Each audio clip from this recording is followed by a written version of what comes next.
इस एपिसोड की स्टार्टिंग भी होती है बिल्कुल उसी सीन से जहां पर लुओ फेंग और रोंगजुन बैटलफील्ड में एक दूसरे के आमने सामने आ गए थे। अब इससे पहले कि वो दोनों अपने अपने वेपन्स निकालते हुए एक दूसरे पर अटैक करने के लिए आगे बढ़ते, तभी रोंगजुन कहता है, लुओ फेंग, हालांकि मेरा स्काई ब्रिज का लेवल तुम्हारे जितना हाई नहीं है, लेकिन इसका हरगिज ये मतलब नहीं है कि फाइटिंग में तुम मुझे हरा सकोगे। मेरे पास एंशिएंट ए रीजन में जाने के बहुत सारे रीजंस हैं। ये कहते हुए वो फाइट के लिए रेडी होते हुए अपना वेपन बाहर निकाल लेता और अपनी बात के फिनिश होते साथ ही अपनी ऑरा को रिलीज करने लगा था। तो इस पर फेंग भी कहता है, मेरे भी। और साथ ही वो अपनी स्पिरिचुअल पावर का इस्तेमाल करते हुए अपने गोल्डेड सेनेट आर्मामेंट की fourth form illusion sword create करते हुए कहता है, रोंगजुन, तुमने मुझे जीनियस बैटल के दौरान इल्यूजन्स का इस्तेमाल करते हुए हराया था, तो आज मैं भी तुम्हें सेम उसी टेक्निक से हराऊंगा। ये कहते हुए फेंग भी अपनी पावर्स को रिलीज करते हुए बहुत ही तेजी के साथ रोंगजुन के ऊपर अटैक करने के लिए आगे बढ़ने लगता है और रास्ते में उसने अपने कई सारे क्लोन्स बना लिए थे। रोंगजुन एक ही हिट में लुओ फेंग को पीछे हटा देता है और उसके जितने भी क्लोन्स थे वो सब भी डिसअपेयर हो गए थे, पर फेंग पीछे नहीं हटता और दोबारा से अपने मल्टीपल क्लोन्स बनाते हुए उसके ऊपर हमला करना जारी रखता है। और यहाँ पर इन दोनों के दरमियान लगातार कॉम्बैट फाइट हो रही थी, जिसमें रोंगजुन लुओ फेंग को बहुत ही आसानी के साथ ओवरकम कर रहा होता है। पर तभी लुओ फेंग के जब सारे क्लोन्स मिलकर उसके ऊपर हमला करना शुरू करते हैं तो रोंगजुन बेचारा नीचे दबने लगा था। तो इस पर वो गुस्से में आ जाता है और उसे अपनी पुरानी मेमोरीज याद आती है, जहां पर अपने एक एनिमी के साथ फाइट करते हुए उसने अपने फादर को खो दिया था। इस मेमोरी को याद करते हुए वो बहुत ज्यादा गुस्से में आ जाता है और उसमें और भी ज्यादा पावरफुल बनने का जुनून आ जाता है। इसीलिए वो अपनी ऑरा को रिलीज करते हुए लुओ फेंग के सारे क्लोन्स को दूर फेंक चुका था और फिर वो अपनी एक टेक्निक का इस्तेमाल करते हुए अपनी स्वॉर्ड को काफी ज्यादा पावरफुल बना लेता है और उसने ये भी पहचान लिया था कि इन सभी क्लोन्स में से रियल फेंग कौन है। इसीलिए वो बहुत ही तेजी के साथ उस पर अटैक करते हुए उसे इंजर्ड कर देता है, जिसकी वजह से फेंग के सारे क्लोन्स गायब हो गए थे। यहाँ अगर फेंग थोड़ी सी भी डिले कर देता या थोड़ा सा भी स्लो होता तो वो रोंगजुन के हाथों मारा जाता, जिसके बाद अब रोंगजुन और लुओ फेंग के दरमियान दोबारा से कॉम्बैट फाइट होने लगती है। पर हमें देखने को मिलता है कि फेंग की प्रोग्रेस रोंगजुन से कहीं ज्यादा आगे निकल चुकी है। इसी वजह से वो बहुत ही आसानी से रोंगजुन को किक करते हुए पीछे फेंकने में कामयाब हो गया था। अब इससे पहले कि रोंगजुन खुद को संभालते हुए आगे बढ़कर फेंग पर हमला कर पाता, फेंग अपनी स्वॉर्ड डोमेन को उसके ऊपर रिलीज करने लगता है, जो देखकर रोंगजुन ने भी फौरन से अपनी अर्थ डोमेन को रिलीज कर दिया था।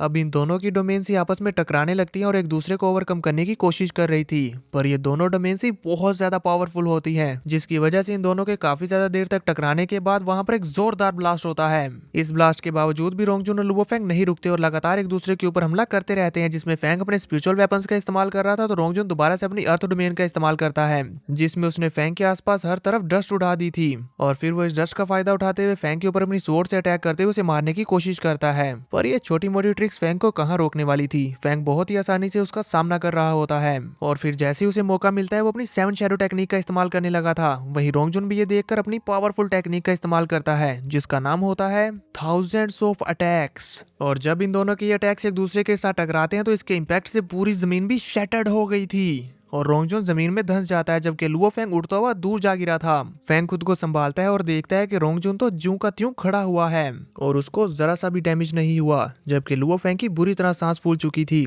अब इससे पहले कि फेंग रोंगजुन के ऊपर हमला करता, रोंगजुन टेलीपोर्ट होते हुए फेंग के ऊपर ही अपनी स्वॉर्ड से अटैक करने लगा था, जिसे फेंग ब्लॉक करता है। पर इसे ब्लॉक करने में उसे थोड़ी मुश्किल आने लगती है तो वो अपने ब्लड वॉरियर की पावर्स को इस्तेमाल करता है, जिसका इस्तेमाल करते हुए उसने बहुत ही आसानी से रोंगजुन को बुरी तरह से इंजर्ड कर दिया था और उसकी स्पीड भी अब बहुत ज्यादा बढ़ चुकी थी। तो वो अपनी सेवन शैडो टेक्निक का इस्तेमाल करते हुए रोंगजुन के ऊपर चारों तरफ से हमला करते हुए उसे बुरी तरह से डैमेज पहुंचाने लगता है। अब इससे पहले कि रोंगजुन को कुछ भी समझ आ पाता, लुओ फेंग उसके ऊपर अपना फाइनल ब्लो देते हुए उसे जान से मार डालता है।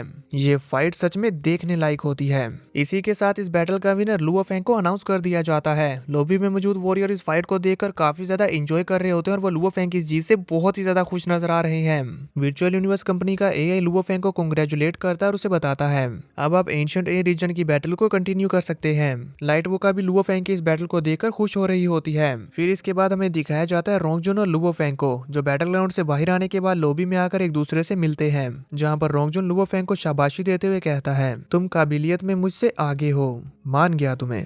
लाइट वो उन दोनों को देख लेती है और वो भी उनके पास जाते हुए कहती है, लुओ फेंग ट्रूली अमेजिंग, तुम्हारी ये फाइट देखकर मैं तो काफी हैरान हो गई। तभी रोंगजुन फेंग से कहता है, तुम्हें अब एंशिएंट ए रीजन में जाना चाहिए। इस पर फेंग कुछ सोचते हुए से कहता है, मैं तुम्हारा एंशिएंट ए रीजन में इंतजार करूंगा। इसी के साथ सीन कट होता और हमें एक और बैटलफील्ड का सीन दिखाया जाता है, जहां पर अनाउंसमेंट हो रही थी, next round Luo Feng from the early A region against Bolan from the ancient A region. अब बोलन और लुओ फेंग दोनों फाइट के लिए एक दूसरे के आमने सामने थे, जहां पर बोलन फेंग से कहता है, तुम वो ओपोनेंट हो जिसका मुझे सबसे ज्यादा इंतजार था। Luo Feng. इस पर फेंग भी हल्की सी मुस्कुराहट के साथ कहता है, फाइनली अब हम दोबारा compete करेंगे। ये कहते हुए फेंग को याद आता है कि कैसे लास्ट टाइम वो पहले ही अटैक में रोंगजुन से हार गया था। उसे तो उस वक्त कुछ करने का मौका भी नहीं मिला था। इसीलिए अब फेंग अपने इस चांस को भी गंवाना नहीं चाहता था, तो अपने गोल्ड सेनेट आर्मेमेंट को बाहर निकालते हुए अपनी इल्यूजन स्वॉर्ड फॉर्म का इस्तेमाल करते हुए बोलन के ऊपर तेजी के साथ हमला करने के लिए आगे बढ़ जाता है। अब इससे पहले कि उसका ये अटैक बोलन के साथ टकरा पाता, तभी फेंग और उसका अटैक बोलन के आर पार निकल जाता है और बोलन बैटलफील्ड से गायब हो गया था।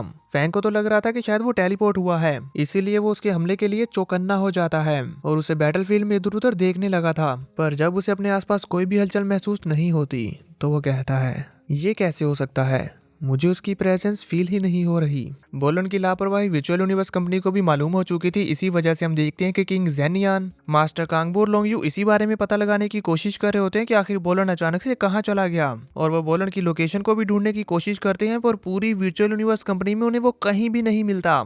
इसीलिए लोंगयू चौंकते हुए किंग जेनियान से कहती है, ये क्या है, पूरी गैलेक्सी में बोलन की प्रेजेंस कहीं पर भी नहीं मिल रही। वहीं लॉबी में जितने भी वॉरियर्स लुओ फेंग और बोलन की बैटल को देख रहे थे, वहां स्क्रीन पर बोलन को ऑफलाइन दिखा दिया जाता है। ये देखकर रोंगजुन जो कि वाइन एंजॉय कर रहा था वो कहता है, ये बोलन अचानक से गायब क्यों हो गया। लाइट वू का AHN और बाकी सभी भी परेशान हो रहे होते हैं कि आखिर यहाँ पर चल क्या रहा है। वहीं किंग जेनियान को भी कुछ भी समझ नहीं आ रहा था। तो अब जब क्वीन लोंगयू को कुछ भी मालूम नहीं होता तो वो बोलन की लास्ट लोकेशन निकालती है, जो कि थी इनिशियल सीक्रेट रियाल्म डीमन माउंटेन की।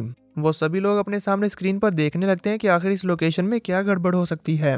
तभी मास्टर कांगबू कहते हैं, आम हालात में अगर रोंगजुन मर भी जाए तो भी उसे ट्रैक कर पाना फेल नहीं होगा। इसके अलावा डीमन माउंटेन हमारी कंपनी की टेरिटरी है, वो भी कंपनी की हाईएस्ट ट्रैकिंग सिस्टम टेक्नोलॉजी के साथ। आखिर वहां पर वाकई में क्या हुआ होगा, क्योंकि कुछ ऐसा हो पाना इम्पॉसिबल है। किंग जेनियान, लोंगयू और मास्टर कांगबू तीनों ही परेशान हो रहे होते हैं कि आखिर ये सब क्या हो रहा है। वहीं लॉबी में सभी वॉरियर्स में अनाउंस कर दिया जाता है कि टेक्निकल इशू के चलते लुओ फेंग और बोलन के मैच को रोक दिया गया है और आप सभी लोग फौरन से सेंट्रल स्क्वायर में इकट्ठा हो जाएं। ये अनाउंसमेंट सुनते साथ ही वो सभी वॉरियर्स फौरन से सेंट्रल स्क्वायर में जाने लगे थे। वहीं लुओ फेंग जो भी बैटलफील्ड में, उसे भी कुछ समझ नहीं आ रहा था और वो भी इसी कश्मकश में होता है कि आखिर बोलन के साथ क्या हुआ। अब सीन चेंज होता है, हमें दिखाया जाता है कि लुओ फेंग, रोंगजुन और लाइट वुका तीनों एक साथ ही सेंट्रल स्क्वायर में आते हैं, जहाँ धीरे धीरे करके सभी वॉरियर्स इकट्ठा हो रहे होते हैं। और सभी वॉरियर्स के आ जाने के बाद मास्टर जियांग टियानचन वहां पर आते हुए अनाउंस करते हैं, मैं एक इमरजेंसी मिशन अनाउंस कर रहा हूँ और इस इमरजेंसी मिशन पर आपको डीमन माउंटेन पर जाकर गुमशुदा बोलन को ढूंढना होगा। जो कोई भी इस मिशन को कंप्लीट करेगा उसे 5 लाख पॉइंट्स मिलेंगे। ये बोलकर वो इस मिशन पर जाने वाले 6 लोगों के नाम की लिस्ट शो करते हैं, जिसमें Luo Feng, Rongjun, phantom Jelas, light Wuka, AHN और एक और लड़की शामिल है। मास्टर जियांग टियानचन कहते हैं, आप लोग इस मिशन पर जाना चाहते हैं या नहीं जाना चाहते ये आप खुद डिसाइड कर सकते हैं, कोई भी आपको फोर्स नहीं करेगा। ये अनाउंस करने के बाद वो चले गए थे, जबकि वहां पर मौजूद सभी वॉरियर्स आपस में बातें करने लगते हैं, ये मिशन कितना ज्यादा इंपॉर्टेंट होगा जो इन्होंने इसका रिवार्ड इतना बड़ा रखा है। लुओ फेंग भी इतने ज्यादा रिवॉर्ड का सुनकर शॉक हो गया था। तो अब वो अपने मन में सोचने लगता है, क्या कहीं बोलन इस वजह से तो डिसअपीयर नहीं हुआ कि जब वो मेरे साथ बैटल कर रहा था तब उसकी ओरिजिनल बॉडी पर किसी ने अटैक कर दिया और इसलिए वो जल्दी से उसके साथ फाइट करने के लिए सिस्टम से निकल गया। फैंग अपने मन में ये सोच रहा होता है कि तभी रोंगजुन उससे कहता है, सिर्फ बोलन के सिस्टम से गायब होने पर ही इन्होंने सर्च मिशन शुरू कर दिया, मुझे ये सब बहुत ही अजीब लग रहा है। अभी वो ये कहते हुए गहरी सोच में होता है कि तभी उसे एक लड़की की आवाज आती है जो बोल रही थी, लगता है कि बोलन डीमन माउंटेन पर मारा गया। अब क्योंकि वो नहीं मिल रहा तो हमें ये कंसीडर कर लेना चाहिए कि वो इस मैच में हार गया। आखिर हम उसके लिए बैटल क्यों रोकें। वो यहाँ पर लुओ फेंग वर्सेस बोलन वाले मैच की बात कर रही है। अभी फेंग आगे बढ़ते हुए उसे कुछ कहने ही वाला होता है कि तभी पीछे से एक और वॉरियर की आवाज आती है जो उसका नेम लेते हुए कहता है, फेथ, इस तरह से बात मत करो, हम सभी विचुअल यूनिवर्स कंपनी के मेंबर्स हैं, हमें एक दूसरे की मदद करनी चाहिए। इन फ्यूचर ऐसा ही कुछ हमारे साथ भी तो हो सकता है, तो कंपनी हमारे लिए भी रेस्क्यू मिशन करेगी, क्या ये अच्छी बात नहीं। ये कहते हुए वो उस लड़की के कंधे पर हाथ भी रख देता है जिसे उसने झटक दिया था। जबकि उस लड़के की बात सुनने वाले वहां पर मुझे सभी वॉरियर्स कहते हैं, हाँ इसने सही कहा, हमें रेस्क्यू मिशन पर जाना चाहिए। यहाँ लाइट वुका इनकी ये बातें सुनते हुए लुओ फेंग को बताती है, इस लड़की का नाम फेथ है और लड़के का नाम माउल। ये दोनों प्रीवियस जनरेशन बैटल के फर्स्ट एंड थर्ड चैंपियंस हैं, जो एंशिएंट ए रीजन में रहते हैं, ऐसे जीनियसिस जो बोलन के हाथों कभी नहीं हारे।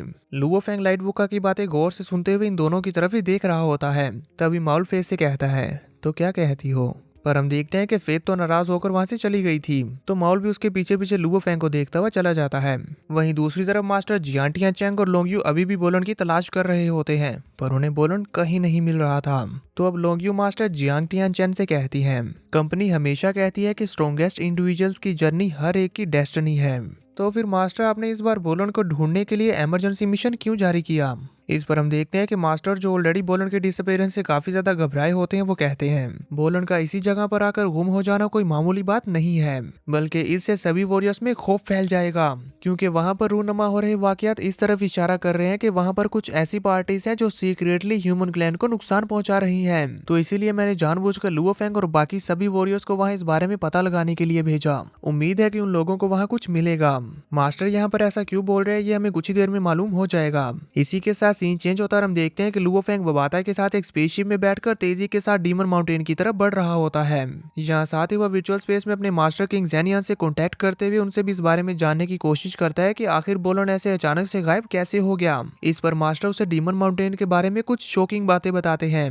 वो कहते हैं कि सबसे पहले तो तुम्हें इस मिशन पर बहुत ही ज्यादा केयरफुल रहना होगा, और दूसरा वहाँ डीमन माउंटेन पर आइस रीजन का टेम्परेचर इतना ज्यादा लो है कि वो तुम्हारे जेनेटिक्स को डैमेज कर सकता है, जबकि वहाँ के विंड साउंड के अंदर नेचुरल इल्यूजन पावर्स हैं, जिसकी वजह से बहुत सारे डोमेन मास्टर लेवल के वॉरियर्स अपनी कॉन्शियसनेस खो बैठते हैं और बिल्कुल अनडेड ज़ोंबीज की तरह बन जाते हैं। फैंग को ये बताते हुए मास्टर काफी ज्यादा उदास हो जाते हैं और कहते हैं, मैं ये सब कुछ इसलिए जानता हूँ क्योंकि तुम्हारे सीनियर ब्रदर लियान लुओ भी वहीं पर मारे गए थे। उनकी ये बात सुनकर लुओ फेंग काफी ज्यादा शौक हो जाता है और वो भी अब अजीब सी कश्मकश में पड़ जाता है कि वहां पर आखिर किस तरह का खतरा होगा।